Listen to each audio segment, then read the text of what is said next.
ఉన్నటువంటి కాంగ్రెస్ పార్టీ తేల్చాలి అనేటువంటి ఆ విషయాన్ని స్పష్టంగా చెప్పగలను. ఓకే శ్రీహరి గారు, మీతో మాట్లాడే ముందు ఒకసారి కాంగ్రెస్ తో మాట్లాడి మీ దగ్గరికి వస్తాను. అంటే మిమ్మల్ని చివరిగా వేశారని కాదు, ఎందుకంటే వీళ్ళందరికీ సమాధానం చెప్పాల్సింది మీరే.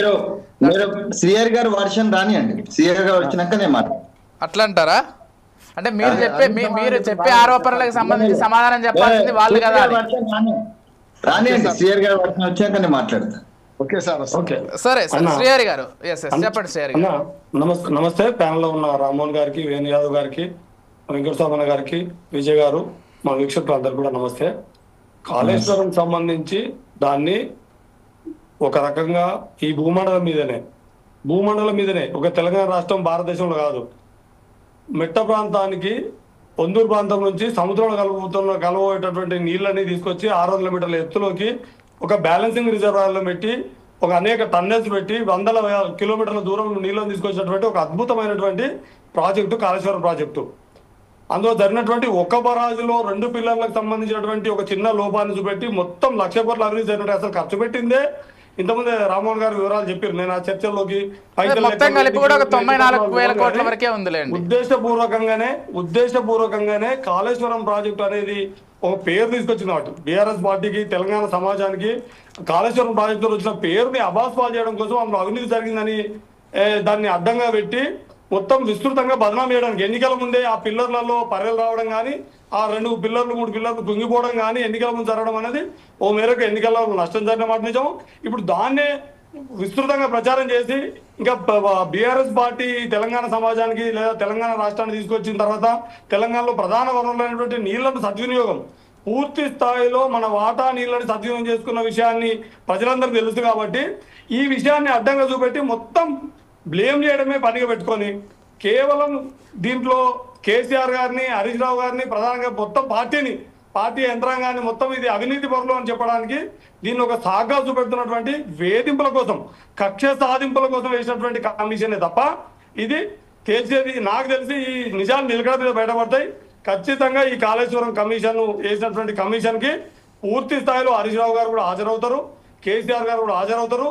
పూర్తి నిజాలు బట్టబయలు చేసి వాస్తవాలు ఏందో సమాజానికి, కమిషన్ కి పూర్తి ఆధారాలు ఇచ్చి ఇప్పటికే అనేక సార్లు పూర్తి వివరాలు సమాజానికి అందించి ఉన్నాం. రేపు భవిష్యత్తులో కూడా ఖచ్చితంగా కాళేశ్వరంలో కేవలం కుట్రపూరితంగా వేసినటువంటి కమిషన్ ఇది. ఈ కమిషన్ రిపోర్ట్ ని విజిలెన్స్ పేరు మీద ప్రాజెక్ట్ విజిలెన్స్ కానీ లేకపోతే ఈ కమిషన్ కానీ ఇవన్నీ కూడా కేసీఆర్ ని ప్రధానంగా తెలంగాణ నాయకత్వాన్ని, బీఆర్ఎస్ నాయకత్వాన్ని అందులో నంబర్ 2గా పనిచేస్తున్నటువంటి హరీష్ రావు గారిని బ్లేమ్ చేయడానికి, సమాజంలో చేయడానికి ఆడుతున్నటువంటి కుట్రపూరితమైనటువంటి కక్షపూరితమైనటువంటి నాటకం మాత్రమే అనేది ఒకటో వర్షన్. రెండవది కమిషన్ కు ఖచ్చితంగా హాజరవుతారు, తప్పించుకొని పారిపోయడానికి లేదు. పూర్తి విషయాల్ని పూర్తి ఆధారంతో సహా కమిషన్ ముందుకు కేసీఆర్ గారు కానీ హరీష్ రావు గారు వాళ్ళు ఇచ్చిన సమయం ప్రకారం ఖచ్చితంగా హాజరవుతారు. 2. మూడవది అసలు కాళేశ్వరాన్ని ఇంత బదనాం చేసుకుంటూ ఇయ్యాలనే అనుకుంటా బహుశా రేవంత్ రెడ్డి గారు గంధములకు సంబంధించి ఈ కాళేశ్వరం నుంచి వచ్చే నీళ్ళ ద్వారానే, కాళేశ్వరం నుంచి మానేరు ద్వారా, రంగనాయక సాగర్ ద్వారా, ఆ నుంచి మల్లన సాగర్ ద్వారా ఆ నుంచి పోయే నీళ్ళే గంధమాల పోతాయి. ఆ గంధమాల కాడ కొబ్బరికాయ కొడుతున్నారు. మొన్న ఇప్పుడు మూసీకి ఇచ్చినటువంటి ప్రాజెక్ట్ రిపోర్ట్ కూడా మూసీకి సంబంధించినటువంటి ఏదో శుద్ధి ఉందో, మూసీ శుద్ధీకరణ ఏదైతే ఉందో దానికి సంబంధించి కూడా నీళ్లు ఇక్కడ కాళేశ్వరం నుంచి తీసుకుపోయేదాన్ని వాళ్ళ ప్రాజెక్ట్ రిపోర్ట్లో చూపించుకున్నారు. కాబట్టి కాళేశ్వరంలో లోపాలు ప్రకృతి సహజంగానే ప్రకృతి జరిగే అనేక ప్రాజెక్టులు ఇప్పటి వరకు దేశంలో నిర్మించిన అనేక ప్రాజెక్టులలో ఆ మెయింటెనెన్స్ లో భాగంగా అవి నడుస్తున్నప్పుడు కొన్ని లోపాలు జరుగుతూ ఉంటాయి.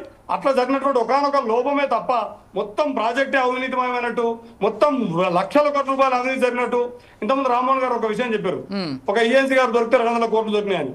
ఈ విషయాన్ని గతంలో కాంగ్రెస్ నాయకుడైనటువంటి రాహుల్ గాంధీ వాళ్ళ తండ్రి రాజీవ్ గాంధీ గారే ఒకనొక బహిరంగంగానే ఒక విషయం చెప్పినారు.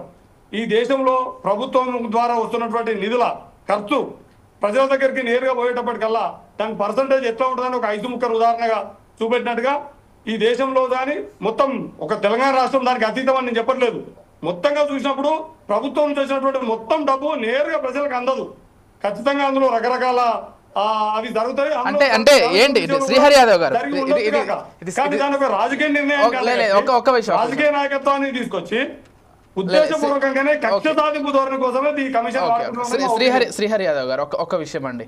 ఆ రోజు ఏదో రాజీవ్ గాంధీ గారు చెప్పినట్లు మీరు 5 ఎగ్జాంపుల్ చెప్పి ఇది ప్రతి ప్రభుత్వంలో కూడా జరిగేదే, ఇది జనరలైజ్ చేసి మాట్లాడడం అనేది కరెక్ట్ కాదు. అల్టిమేట్ గా ఒకటి జరగాలి, ప్రభుత్వం తప్పకుండా కానీ మీరు జనరలైజ్ చేసి ఏం జరిగింది, కమిటీ అమలులో ఏం జరిగింది, దానివల్ల ప్రయోజనాలు ఏం జరిగినవి, మొత్తంగా ఖర్చు పెట్టినటువంటి వివరాలు చూసుకుంటే ఇప్పుడు మొత్తం తెలంగాణ సమాజంలో ఇది మెట్ట ప్రాంతం. ఈ మెట్ట ప్రాంతంలో కూడా అనేక రెట్ల వరి పంటను ఎట్లా ఉత్పత్తి చేసి ఇవాళ స్థిరీకరణ ఆయకట్టులని గతంలో ఉన్న ఆయకట్టుని అనేక రెట్లు పెంచి అంతకుముందు కేవలం వర్షాధారం మీద మొగులకు చూసేటటువంటి రైతులకి కాలువల ద్వారా నీళ్ళు ఇచ్చేటటువంటి వాతావరణం తీసుకురావడం కానీ ఇప్పుడు మళ్ళీ చెప్తున్నాను మీకు మరోసారి నదుల మీద ఆనకట్టలు కాకుండా ఎత్తిపోతలు చేసి బ్యాలెన్సింగ్ రిజర్వాయర్ ద్వారా ఎత్తిపోతల ద్వారా నీళ్లు తీసుకొచ్చి ఒక 50 టీఎంసీల రిజర్వాయర్ బ్యాలెన్సింగ్ రిజర్వాయర్ని కట్టి 600 మీటర్ల సముద్ర మట్టం నుంచి ఎత్తుకుని నీళ్లు తీసుకొచ్చినటువంటి ఒక ప్రయోగం. అంటే స్వతంత్ర భారత అనంతరం ఒక రాష్ట్ర ప్రభుత్వం ఇన్ని టీఎంసీలని 200 పైగా టీఎంసీల నీళ్ళని సద్వినియోగం చేసుకోవడానికి కావాల్సినటువంటి ఒక ప్రణాళికబద్ధంగా అత్యంత తక్కువ వ్యయంతో, ఇప్పుడు ఆ అంచనాలు వేస్తే మీకు అర్థం, అత్యంత తక్కువ వ్యయంతో అతి ఎక్కువ సాగులోకి తీసుకొచ్చి అతి ఎక్కువ ప్రజలకి ఒక తాగునీరుకు బహుళార్థక ప్రాజెక్టు ఉపయోగపడేటువంటి ప్రాజెక్టు కాళేశ్వరం ప్రాజెక్టు అనేది నా ఒపీనియన్. ఓకే సార్, అంటే ఒకటే విషయాన్ని చెప్పదలుచుకున్నాను. అంటే ఇప్పటి నుంచైనా కానీ సరే గతంలో ఎన్ని అక్రమాలు జరిగాయో లేకపోతే ప్రాజెక్టుల విషయంలో ఇతర విషయాల్లో ఎంత దోపిడీ జరిగిందో వదిలేస్తే ఇప్పటి నుంచైనా కానీ జనరలైజ్ చేయడం ఆపేద్దాం. ప్రతి రాష్ట్రంలో జరుగుతోంది కదా, ఇదంతా జరిగేదే మామూలుదని కాకుండా ప్రభుత్వం ఖర్చు పెట్టే ప్రతి రూపాయిలో ఒక్క పైసా కూడా పోకుండా ప్రజలకు చేరాల్సినటువంటి బాధ్యత ప్రభుత్వాలది. ఆ దిశగా రాజకీయ నాయకులు ప్రయత్నించాలి. అదేవిధంగా ప్రతి ఒక్కరూ కూడా దారులు ఎవరైతే ఉంటారో వాళ్ళందరి బాధ్యత కూడా, ఎందుకంటే జీతాలు తీసుకుంటున్నారు, ఎవరు ప్రజాసేవ చేయట్లేదు, ఊరికే వచ్చి ముఖ్యమంత్రుల దగ్గర నుంచి ఈరోజు డెమోక్రాటిక్ వ్యవస్థలో కలెక్టర్ల దగ్గర నుంచి కింది స్థాయి ఉద్యోగుల వరకు కూడా ప్రజల డబ్బులే. ప్రాజెక్ట్ గురించి ఆ విషయం చెప్పలేదు. ఒక ఈఎన్సీ దగ్గర ₹1,00,00,000 దొరికినాయంటే ప్రభుత్వ యంత్రాంగం ఎగ్జాక్ట్లీ అంటే అది కూడా నేను ఏమంటున్నా అంటే ఈఎన్సీ దగ్గరనే అంత స్థాయిలో దొరికిందంటే ఇతర వర్గాల్లో ఎట్లా ఉంటుంది అనేది